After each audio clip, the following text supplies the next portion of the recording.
adecuada a los estímulos exteriores. La falta de sueño incluso afecta al sistema inmunológico. ¿Por qué? Porque tú ya sabes que nuestro sistema nervioso se activa de dos maneras. Sistema nervioso simpático, en modo alerta cuando viene el león, ese famoso cortisol del que me has oído hablar tanto, y el sistema nervioso parasimpático, cuando entramos en modo relax, relajación, paz, serenidad, sueño, meditación. Cuando nosotros entramos en el sistema nervioso parasimpático y le dejamos espacio en nuestra vida, nuestro sistema inmunológico se refuerza. Cuando uno no duerme, una de las cosas que sucede es que el cuerpo lo interpreta como una amenaza, como una alerta. Seguro que ya te sabes qué sucede en nuestro cuerpo cuando hay un león, cuando tienes miedo, cuando te sientes solo. Nuestro organismo activa el famoso cortisol, activa su sistema nervioso simpático. El cuerpo lo interpreta como que está sucediendo algo malo. Estás huyendo de un país, te están persiguiendo, tu hijo está enfermo, algo está pasando en tu entorno, en tus circunstancias, por lo cual tienes activado el modo amenaza y estás durmiendo menos de lo normal. Si te estás privando de sueño es porque estás en una emergencia, estás en modo supervivencia. Y cuando nuestro organismo mantiene el modo supervivencia durante mucho tiempo, empieza todo lo malo, lo que ya sabemos. Ese cortisol de forma crónica, la inflamación, hipertensión, problemas de diabetes, azúcar. Cuando estás en modo alerta mantenido, intoxicado de cortisol, vives constantemente en miedo, nuestro organismo se modifica a nivel físico, psicológico y de conducta. Seguro que me has oído muchas veces hablar de esto. Y en ese momento empieza la hipertensión, puede empezar problemas de colesterol, de azúcar. El cuerpo se modifica, el sistema inmune se deteriora. ¿Y qué sucede? La corteza prefrontal se desactiva. Lo he repetido muchas veces. Cuando tienes miedo, cuando estás en modo alerta, cuando te sientes solo, juzgado, amenazado, la corteza prefrontal no funciona correctamente. La corteza prefrontal es la sede de la atención y de la concentración, de la capacidad de empatizar y de ponerte en el lugar del otro. Es una zona que me interesa muchísimo y en los últimos capítulos de este podcast te he hablado muchísimo de ella. Si tú vives sin dormir, tu cuerpo interpreta que algo malo está sucediendo, tienes que luchar al respecto y la corteza prefrontal va a disminuir su actividad y te concentrarás peor y tomarás peores decisiones, empatizarás peor, planificarás peor, estudiarás menos y por lo tanto tendrás menos creatividad y capacidad de solucionar lo que te va surgiendo en el día a día. Dormir bien está relacionado con la mejor creatividad, con la mejor capacidad de estudiar, de resolver problemas. Pero si eliminamos ese sueño, nuestro organismo detecta que algo malo está sucediendo en nuestro entorno. Descansar es básico para tener un buen sistema inmune y estar protegido ante las diferentes enfermedades que pueden aparecer en nuestra vida. Por otro lado, entramos en el mundo de las pesadillas, los múltiples despertares, porque soñamos, unos sueñan más, otros sueñan menos. Se ha investigado mucho al respecto, yo también tengo mis propias teorías. Pero lo que sí sabemos es el enorme impacto que tiene el soñar y cómo soñamos en nuestro mundo emocional. Ahora entraré en profundidad a hablarte de todos estos temas. Vivimos en una sociedad que duerme menos de lo que necesita. Cada etapa de nuestra vida necesita unas ciertas horas de sueño. Los bebés duermen muchísimo y tienen mucho sueño REM, y esto es básico para su cableado neuronal. Y poco a poco a lo largo de la vida tenemos fases del sueño que se va modificando, segregamos melatonina de forma diferente por la noche. Pero lo que hoy en día sabemos, y la Organización Mundial de la Salud nos alerta al respecto, es que dormimos menos de lo que necesitamos. Todos nosotros o muchos de nosotros nos levantamos con sensación de sueño, que nos han faltado horas, y nuestro cerebro nos pide un café. ¿Por qué nos pide un café el cerebro en ese momento? O un activador. Porque cuando estamos cansados, el cerebro necesita rápidamente sentirse activo. Y a lo largo de la mañana, a veces después de comer, existen esos bajones de energía donde nos cuesta concentrarnos. ¿Por qué nos despierta el café? Es curioso pero muy interesante. Te lo voy a explicar. Cualquier actividad que realizamos, trabajar, estudiar, practicar deporte, movernos, requiere el uso de energía. La energía del cuerpo se denomina ATP, adenosín trifosfato. Cada célula se alimenta de estas moléculas, que provienen principalmente de todo aquello que ingerimos. Cuando nosotros realizamos ejercicio, trabajamos, estudiamos, pensamos, hacemos uso de ese ATP, de esa energía, y el cuerpo lo va consumiendo poco a poco. Cada vez que nosotros empleamos una molécula de ATP, esta se rompe, se divide en dos. Una molécula de fosfato por un lado y otra de adenosina. La adenosina es muy importante para nuestro descanso, porque es una sustancia que induce al sueño. El cerebro tiene muchos receptores sensibles y especializados para la adenosina. Si los niveles de esta molécula son elevados, nuestro organismo percibe una sensación de somnolencia y el sueño será mucho más profundo. El cuerpo, que es muy sabio, emplea este sistema para generar sensación de cansancio e inducir al sueño tras el esfuerzo, el ejercicio o el estudio. Existen otras moléculas responsables del proceso de reposo, pero los niveles elevados de esta molécula de adenosina poseen una gran repercusión en el sueño y nos ayudan a descansar mejor. ¿Y qué relación tiene la adenosina con el café? Pues aquí entra al juego la famosa cafeína, la molécula antisueño por antonomasia. Fue descubierta por el químico alemán Friedrich Ferdinand Runge en 1819.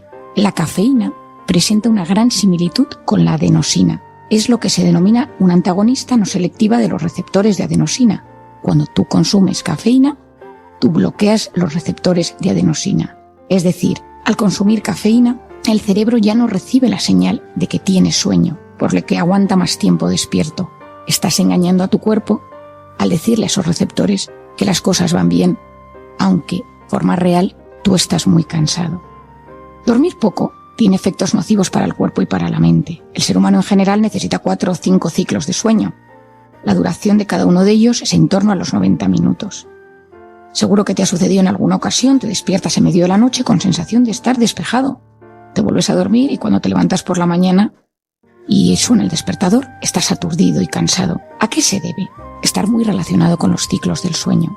Durante muchos años se ha pensado que existen 5 fases en el sueño. En los últimos años se han reagrupado en 4 fases. Yo tengo un buen amigo, el doctor Javier Álvarez, que ha escrito hace poco un libro, La ciencia del buen dormir, que os recomiendo sobre este tema. En su libro profundiza sobre las fases del sueño, sobre los tipos de insomnio, qué está sucediendo en la sociedad de hoy en día con respecto al descanso y a la vida de los adolescentes, las redes sociales.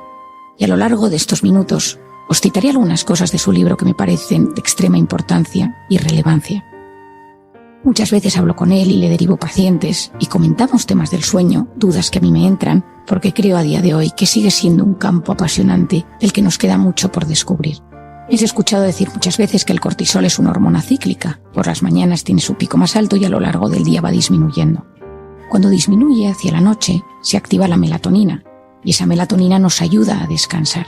La melatonina está influida por múltiples factores relacionados con el estrés, la alimentación, la luz. Si pensamos hace unos años, el ser humano, muchos años, cuando no existía la bombilla, dormíamos de otra manera. Desde que tenemos luz artificial, nuestra vida, nuestra relación con la melatonina y el sueño ha cambiado profundamente y llevamos muchas veces al extremo nuestro descanso, debido a que hemos roto el ciclo natural del descanso, poniéndolo a nuestro antojo y no a lo que nos pide nuestro cuerpo. Existen 2 fases en el sueño. La primera es el sueño no REM y la segunda es el sueño REM. REM significa Rapid Eye Movement. Cuando estás en la fase REM del sueño, los ojos se mueven con muchísima rapidez, hay un gran procesamiento de las emociones y el cuerpo no se mueve. En la primera fase, en la del sueño no REM ligero, lo que sucede es que se reestructura y se consolida la memoria motriz. ¿Qué es la memoria motriz? Aquella que está relacionada con las habilidades motoras como tocar el piano, conducir, escribir, todos aquellos que tienen recuerdo en cómo hacen sus actividades manuales. Durante esa fase del sueño no REM es como si nuestro cerebro estuviera practicando pero durmiendo y desecha los recuerdos que no hacen falta. En el sueño no REM se filtran las conexiones y en el sueño REM refuerza las que quedan. Es muy importante entender que durante el sueño REM es donde va a suceder el sueño, donde vamos a tener esos sueños vividos, que a veces recordamos y a veces no, que a veces son pesadillas y a veces son sueños agradables. Pero soñar es muy importante. La fase REM es clave y sucede sobre todo en las últimas 2 horas del sueño. Soñar es súper importante. A veces uno es consciente de por qué soñar es importante y otras veces simplemente no somos conscientes de la repercusión que esto tiene en nuestra vida. Soñar nos ayuda a dar soluciones a problemas y nos activa la creatividad. Durante ese estado de sueño activo, ese sueño REM, nuestra corteza prefrontal, nuestro sistema límbico trabajan en muchísima profundidad. Se activan ideas, pasan cosas espectaculares. De hecho, a lo largo de la historia hay personajes que gracias a poder dormir, gracias a esos sueños creativos han descubierto, por ejemplo, la tabla periódica. Hay pintores, escritores, poetas que tenían una libreta a su lado para apuntar ideas porque se despertaban con esa solución a sus problemas, a eso que querían descubrir o a una idea brutal para su proyecto literario. Durante muchos años se pensaba que en el sueño se apagaba el cerebro, que no pasaba nada. Gracias a los nuevos estudios, a la investigación, a que las pruebas son cada vez más precisas, sabemos que durante el sueño suceden muchas cosas. Un tema apasionante del que yo conocía muy poco y he profundizado gracias al libro de Javier Álvarez es que, mientras dormimos, sufrimos un proceso profundamente activo. Es decir, cuando nosotros dormimos, el cerebro se limpia. De esto yo sabía muy poco y en los últimos meses he leído mucho al respecto. Todos conocemos el sistema linfático de nuestro cuerpo por el cual vamos limpiando los desechos que se van produciendo a lo largo del día. Pues existe un fenómeno similar en nuestro cerebro. Se denomina el sistema linfático. El sistema linfático es un flujo de líquido intersticial que lo producen las células gliales de nuestro cerebro, y lo que hace es que durante un momento dado, mientras dormimos, es como si nuestras neuronas se replegaran, se hicieran un poquitín más pequeñas para que ese líquido pueda pasar y limpiar.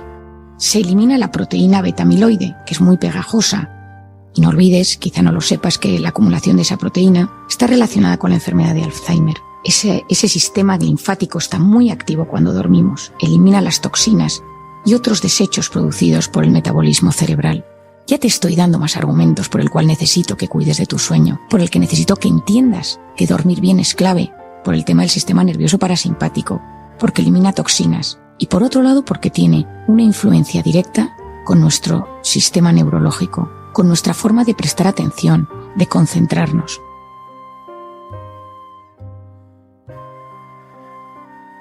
Seguro que has experimentado no dormir bien una noche. Yo pienso en esas noches que me he despertado 1000 veces con los niños, las noches con lactancia, que lloran, que se encuentran mal, que tienen fiebre, y te pasas toda la noche sin dormir. Al día siguiente, en mi caso, me levantaba, me iba a la consulta, y yo notaba que mi cerebro no funcionaba igual. Que hacía grandes esfuerzos por prestar atención, por concentrarme, por leer, pero yo notaba que mi cerebro tenía menos pila, tenía menos capacidad. Cuando una persona se mantiene despierta la noche entera, desaparece la capacidad de mantener de forma correcta el foco de atención. Disminuye el rendimiento. Según dicen los estudios, uno tarda casi 10 veces más en responder a algo, en ser capaz de solucionar un problema. Por otro lado, recuerdo esas noches en las guardias del hospital. Tenía guardias muy malas. De broma decíamos en el hospital que yo era gafe. Yo tenía noches enteras sin dormir. Y muchas veces esa noche sin dormir se empalmaba con un día entero trabajando. Yo notaba que llegaba un momento que mi cabeza no rendía bien. Y eso a pesar de la juventud, que yo creo que uno aguanta mucho más que cuando va cumpliendo años, yo notaba ese deterioro en mi cerebro y que me costaba mucho más prestar atención. Hoy en día se sabe que si una persona está despierta más 20 horas, está casi cognitivamente impedida. De hecho, dice el doctor Charles Czeisler de la Unidad del Sueño de Boston, que es como si nos hubiéramos emborrachado. Una persona que está entre 18, 19, 20 horas sin dormir tiene efectos en su cerebro como si hubiera ingerido alcohol. Según dicen los estudios, el 40% de los americanos, y en España pasa parecido, y en Latinoamérica, la carencia crónica de sueño es altísima. Es decir, adultos que duermen menos de 7 horas al día. El otro día leía que en Inglaterra, en Reino Unido, el 23% de la población duerme menos de 5 horas. Es decir, se cree que únicamente entre un 10 y un 20% de la población duerme exactamente lo que necesitaría. El doctor Charles Czeisler, del que te hablaba de la Unidad de Boston, de la Unidad del Sueño, ha investigado un tema espectacular, lo que él denomina los parpadeos de atención.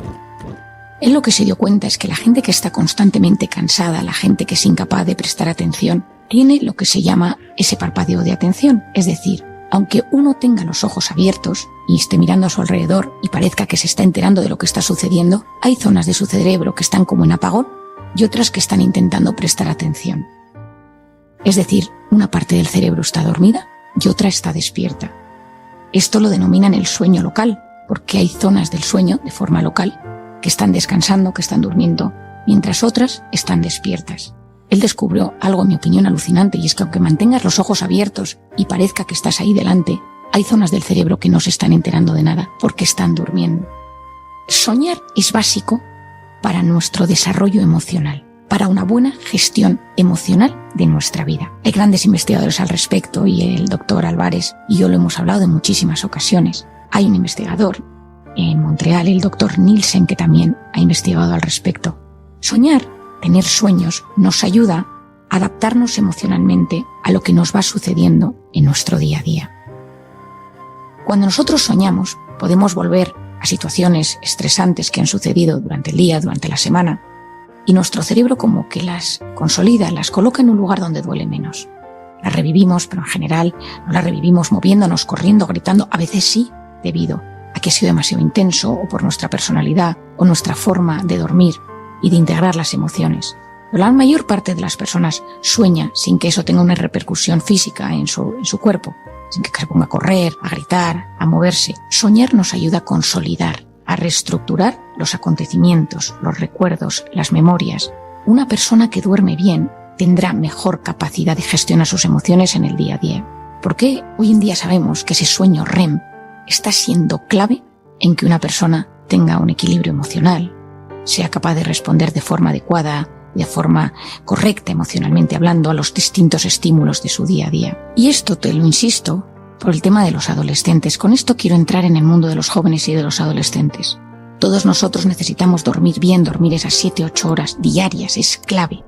Sobre todo porque necesito que entiendas que es clave en la atención, en la concentración, en la gestión emocional y en el sistema inmune. Pero en los jóvenes esto tiene una importancia mayor. Según los grandes expertos, los jóvenes necesitan dormir entre 9 y 10 horas cada día. Si los jóvenes van a clase a las 8 de la mañana, a las 8:30, a las 9, se tienen que levantar en torno a las 7, para poder dormir esas horas a las 11 de la noche ya tienen que estar con los ojos cerrados metidos en la cama. Las actividades extraescolares, los horarios que tenemos, las distancias para llegar a las escuelas, a los institutos, impiden en muchas ocasiones que esos jóvenes duerman como lo necesitan. Para entender por qué es tan importante que los jóvenes duerman bien, déjame que te explique cómo funciona el cerebro del adolescente y del joven. El cerebro de los niños empieza con su neuroplasticidad, es decir, vamos reorganizando los circuitos neuronales, la poda de zonas y de neuronas en nuestro cerebro a lo largo de la vida. Pero hay un pico muy importante a lo largo de la adolescencia. En ese momento, de los 10 a los 19 años, 20, la estructura del cerebro de ese joven experimenta grandes cambios. Es un proceso maravilloso y para los que nos gusta el mundo de la neurociencia, un proceso apasionante que descubrir. Ese proceso ordenado de desarrollo empieza por la parte de detrás, por la zona occipital, y poco a poco se va desarrollando hasta la corteza prefrontal. Esa corteza prefrontal, que es la que nos ayuda a prestar atención, a gestionar nuestros impulsos, es la última que se desarrolla. Sabemos que en las niñas el desarrollo de la corteza prefrontal sucede entre 1 y 2 años antes, y en los jóvenes, a través de esas hormonas sexuales masculinas, favorece la maduración de las regiones del lóbulo inferior parietal, donde se integran las áreas espaciales. Por eso, el desarrollo de los niños y de las niñas a lo largo de la juventud y de la adolescencia no es exactamente igual. Durante ese desarrollo cerebral tan importante del que te estoy hablando, va a haber una transformación espectacular en sus neuronas, en sus conexiones, en su forma de ser, en su conducta, en su gestión emocional, en su forma de relacionarse, en la manera que tiene de abordar los retos, los riesgos, los miedos del día a día. Pero también hay otras capacidades como pueden ser la memoria, el lenguaje, el aprendizaje más complejo, las lenguas, aprender otros idiomas, que se han empezado a desarrollar desde la infancia, pero en la adolescencia maduran y se perfeccionan. Ese joven va a empezar a consolidar esos circuitos, y esos circuitos, esas carreteras que se van creando en el cerebro, los circuitos de recompensa, de gestión emocional, de aprendizaje, tienen un momento súper importante. Cuidar el cerebro del adolescente, del joven, es una de mis obsesiones, por las redes sociales, las drogas, el alcohol, los apegos, cómo se relacionan con las personas de su entorno, porque ese momento va a predecir, va a tener una influencia muy importante en el futuro. Cuando un joven aprende algo, esos circuitos se refuerzan, y si esos circuitos son buenos, pues ya estarán insertados para toda su vida. Hay otros que irá desechando porque ya no le interesan, porque se va haciendo cada vez más mayor. Hay una frase que yo repito muchísimo y que es clave que entendamos. Ese joven irá reforzando esos circuitos de recompensa con cosas que le calmen. Cuando se sienta solo, cuando sienta que sus amigos no le hacen caso, la chica o el chico que le gusta pues no le mira, cuando sus padres no le comprenden, esos momentos de frustración, porque esa revolución hormonal que sucede, esa poda neuronal, tiene un impacto muy fuerte en la conducta de ese joven. Los circuitos que le calmen los recordará siempre. El cerebro recuerda lo que te calma. Si ese niño se engancha a las drogas, a las redes sociales, a TikTok, a la pornografía, a los videojuegos, porque es su manera de liberar esa angustia, esa frustración que va surgiendo por esos cambios que van sucediendo en la adolescencia, el cerebro irá recordando y consolidando todos esos circuitos, aunque a veces no sean los mejores para él. La aparición de los nuevos circuitos, que son más complejos para la toma de decisiones, abarca áreas cerebrales más extensas y tienen que conectarse entre sí. Todo eso surge en esa famosa corteza prefrontal. Pero hay otra zona del cerebro clave en los jóvenes y en los adolescentes, que es el sistema límbico, que es aquel que procesa las emociones, el miedo, cómo respondo cuando me siento triste, enfadado. Es el centro de gestión de todas nuestras emociones y de nuestros impulsos. Es precisamente en esa época de la juventud y de la adolescencia, durante la maduración de la corteza prefrontal, cuando se empiezan a unir y empieza a haber unos circuitos muy importantes que asocian el sistema límbico con la corteza prefrontal. Te preguntarás por qué te estoy explicando esto con tanta profundidad. La respuesta está aquí. Durante el sueño es cuando las nuevas conexiones se consolidan. Durante el sueño de ese joven y de ese adolescente es cuando esas nuevas carreteras positivas de refuerzo, de atención, concentración, gestión emocional se van haciendo cada vez más fuertes, más potentes. Y ese joven va a ser cada vez más capaz de hacer frente a los diferentes desafíos que van surgiendo en la vida. Y sobre todo suceden en la fase REM. Como te decía al principio, esa fase REM está sobre todo presente en las últimas horas del sueño. Si tú a ese joven le despiertas después de 6 horas porque tiene que ir al colegio, se ha saltado esa fase REM necesaria para consolidar sus circuitos cerebrales. Ese niño no está descansando como debería. Es como si a nosotros nos despertaran a las 4 de la mañana y nos dijeran a trabajar. Y tenemos esa cara de cansados. Te vas a desayunar y encima tú pretendes que tus hijos estén sonriendo y contentos mientras desayunan, se vayan felices al colegio y encima estén concentrados en clase. Es como si nosotros fuéramos a clase a las 5:30 de la mañana y la profesora nos está hablando de matemáticas, física, biología, encima a veces en otros idiomas, y no nos enteramos de nada. El cerebro no es capaz de prestar atención. Pero no es solo el agotamiento con el que llegan al colegio o al instituto, sino que han saltado las horas del sueño básicas para reconducir sus carreteras neuronales, consolidar los recuerdos, la poda neuronal, ese refuerzo de la corteza prefrontal con el sistema límbico. Todo eso que te estoy explicando, la neuroplasticidad, nos lo estamos saltando, porque la mayor parte de esos circuitos se consolidan en las últimas fases del sueño. Me encantaría, y esto lo he hablado muchas veces con el doctor Álvarez, poder hablar con los sistemas de salud pública, con los colegios, sistemas educativos, con los gobiernos, para que entiendan que hay que favorecer una sociedad y una juventud que pueda dormir. Desde la introducción de las pantallas en los jóvenes, esto se ha incrementado muchísimo más. Veía hace poco que una de las propuestas para el gobierno es que por las noches las redes sociales estén inactivas en los jóvenes. Me parece una idea absolutamente sublime.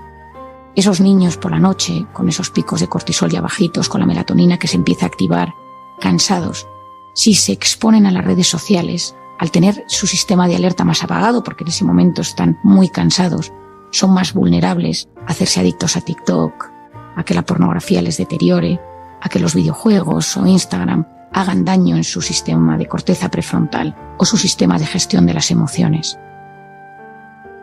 Podría estar horas hablándote de este tema. Te recomiendo que escuches a mi amigo Álvarez y que profundices en estos asuntos que creo que son tan básicos para nuestra supervivencia. Cuando uno no duerme bien, entra en el insomnio. El insomnio a veces puede ser un insomnio de conciliación, te metes en la cama y no consigues dormir. Un insomnio de mantenimiento, que estás en la cama y en ese momento no eres capaz de descansar porque te despiertas muchas veces o tienes un sueño muy inquieto. Te despiertas entre las 3 y las 4 de la mañana, que cambias de una fase a la otra con sensación de sobresalto. Te levantas por la mañana con sensación de agotamiento. No has descansado bien. Este tipo de insomnio hay que ver de dónde surge. A veces puedes tener un síndrome de piernas inquietas. Puedes tener alguna enfermedad física que esté asociada a ello. Muchas enfermedades físicas y psicológicas y psiquiátricas relacionadas con el insomnio, depresión, diabetes y colesterol, problemas neurológicos, problemas de enfermedades autoinmunes que deterioran la calidad de nuestro sueño. No tengas miedo a preguntarle a tu médico, a profundizar con un médico especializado en sueño, en cómo poder mejorar la calidad del mismo. Para tratar el insomnio hay muchas maneras de hacerlo. Yo te recomiendo que esto no lo hagas nunca sin una supervisión médica. Hablar con un médico, una persona que conozca bien este mundo, porque algunas de estas pastillas, de estos tratamientos, tienen interacción con fármacos, otros tienen efectos secundarios y otros generan tolerancia, es decir, necesitas cada vez más para poder dormir. A veces tendremos que tratar el insomnio con medicación de la que todos hemos oído hablar de ella, tranquilizantes, benzodiazepinas, hipnóticos, porque a veces es necesario dormir. Hay momentos traumáticos en la vida, situaciones estresantes que nos están impidiendo conciliar el sueño y no tenemos capacidad de dormir de otra manera, pero nuestro organismo necesita que podamos estar dormidos esas 7-8 horas a pesar de que las circunstancias son adversas en nuestro entorno o interiormente estamos perturbados por algo que nos sucede. Para tratar a alguien, muchas veces podemos incluso empezar por plantas medicinales, las valerianas, cuidado con ellas porque a veces generan cierta dependencia, la pasiflora, pero también hay que saber que la pasiflora no se puede emplear en los embarazos y en las lactancias, y en muchas pastillas de farmacia tienen una combinación de valeriana y pasiflora que son buenas, pero que necesitamos conocer cómo funcionan. Por otro lado, funciona muy bien la suplementación, por ejemplo el azafrán con la rodiola, esto lo emplea mucho el doctor Álvarez, que ayuda a mejorar el estado de ánimo, baja los estados de tristeza leve, la ansiedad durante el día y ayuda a que durmamos mejor por la noche. El magnesio, que yo lo recomiendo muchísimo, de hecho yo lo tomo, y es un mineral clave porque un gran porcentaje de la población tiene déficit y el tomar el magnesio ayuda a dormir muy bien. Las vitaminas del grupo B, que son fundamentales para el sistema nervioso, sobre todo cuando hay déficit. La vitamina D de Dinamarca es clave. Hoy en día sabemos que un porcentaje altísimo de la población tiene déficit y el déficit nos inflama y esa inflamación nos impide dormir bien. Y hoy en día sabemos que en el hipotálamo hay receptores de vitamina D. El hipotálamo es el que regula nuestro sueño. El omega 3, sabes que me encanta. Lo recomiendo porque baja la inflamación, disminuye las citoquinas inflamatorias y nos ayuda a descansar mejor. Por otro lado tienes la famosa melatonina. Yo suelo recomendarla de acción prolongada. Hay estudios muy distintos al respecto, pero puede funcionar bien en situaciones concretas donde una persona no consigue conciliar y mantener el sueño. También se ha estudiado que la melatonina tiene efectos antiinflamatorios y antioxidantes. Incluso los últimos estudios lo vinculan a que disminuye el riesgo de cáncer. A pesar de ello, te recomiendo que si llevas tomando mucho tiempo melatonina, también lo consultes con un profesional del tema. ¿Qué pasa cuando ya tenemos que entrar en el mundo de los fármacos? Porque uno tiene que dormir. Y sabemos que si no duermo voy a empeorar todo. Mi atención, mi interpretación de la vida, mi irritabilidad, mi inteligencia emocional. Si tengo una enfermedad psiquiátrica va a empeorar si no duermo. Enfermedades físicas, cancerígenas, neuroinflamatorias. Existen los fármacos terminados en PAM, que seguro que te suenan, diazepam y todos los parecidos a ellos. Funcionan muy bien, son muy efectivos, pero crean dependencia. Y si los quitas de golpe, generan un insomnio de rebote. Y hay un tema muy importante que tenemos que saber con este tipo de fármacos, y es que generan problemas cognitivos. Si tomas durante muchos años pastillas para dormir, sin seguimiento, puedes tener cierto deterioro cognitivo, problemas de memoria o de atención a largo plazo. Y luego existen otros tipos de fármacos, los hipnóticos, los antidepresivos, que a dosis bajas generan somnolencia y duermen. Los antihistamínicos, hay un nuevo fármaco, el daridorexant, que está en pleno estudio y acaba de salir a la luz, y yo creo que llegan en poco tiempo a España, recién aprobado, y que es un antagonista de las orexinas, que son las encargadas de mantener la vigilia. Esto todavía no se ha hablado mucho del tema, pero estoy convencida que en los próximos años tendremos más información al respecto. Los fármacos, la suplementación ayudan, pero necesitamos también un tratamiento conductual, es decir, cómo llego yo al sueño, cómo son mis 2 horas previas a acostarme. Prescinde de tus dispositivos antes de dormir, cuidado con la pantalla, con los videojuegos, las redes sociales antes de meterte en la cama. Existen estudios que señalan el efecto perjudicial de la luz de la pantalla antes de acostarse. Ten cuidado con los estímulos emocionales, el llamar a alguien que te perturba, leer un mail que sabes que te genera estrés, algún tipo de trabajo que tengas que realizar antes de acostarte que te deje un poco revuelta o revuelto, porque en ese momento ese estrés, ese pequeño pico de cortisol va a impedir que descanses correctamente. Ten cuidado. Protege tus pensamientos antes de dormir. Yo recomiendo que las personas antes de acostarse piensen algo positivo que ha sucedido a lo largo del día, den gracias por algo que tienen en su vida y se queden protegidos con ese pensamiento de agradecimiento, de bondad, de compasión por algo que les está sucediendo. Que no se digan nada negativo antes de acostarse, no te hables mal. Cuando te metes en la cama, cuando estás a punto de dormirte, piensa en alguien a quien quieras mucho, piensa qué le dirías, cómo le abrazarías, un beso, algo especial. Adopta una rutina sana. La higiene del sueño se basa en que el cerebro se va preparando para entrar en las fases del sueño de forma sana. Se recomienda a los padres de recién nacidos, por ejemplo, un ritual antes de acostarles, para que el cerebro del bebé se vaya condicionando para dormir. En los adultos nos sucede algo parecido, una ducha, leer algo tranquilo, beber alguna infusión, meditar, rezar, escuchar música o ver alguna serie que te ayude a desconectar. Pueden ser rituales para preparar a tu mente antes de llegar a las profundidades del sueño. Y finalmente, duerme sin luz. Quizá te sorprenda porque mucha gente aprovecha, por ejemplo, el verano para dormir con la ventana abierta y se despierta en cuanto los primeros rayos del sol entran por la ventana. Eso no es un problema, siempre y cuando no te importe madrugar. Pero me refiero a tener alguna luz encendida en alguna parte de la habitación, desde el sensor de la televisión a tener las notificaciones activadas, o una luz en el pasillo. Por muy pequeñas e imperceptibles que sean, tienen un efecto nocivo en la producción de melatonina. Querido amigo, querido oyente, son muchas las cosas que te he dicho para el sueño, pero necesitamos protegernos, necesitamos dormir bien, necesitamos que esa zona de nuestra vida, ese momento de nuestra vida donde nos reparamos, esté lo más protegido posible. Hoy en día que tenemos tanta conciencia de cuidarnos, de saber lo que nos conviene, no tengas miedo a conocer más profundamente el mundo del sueño para descansar mejor y que nada te quite el sueño.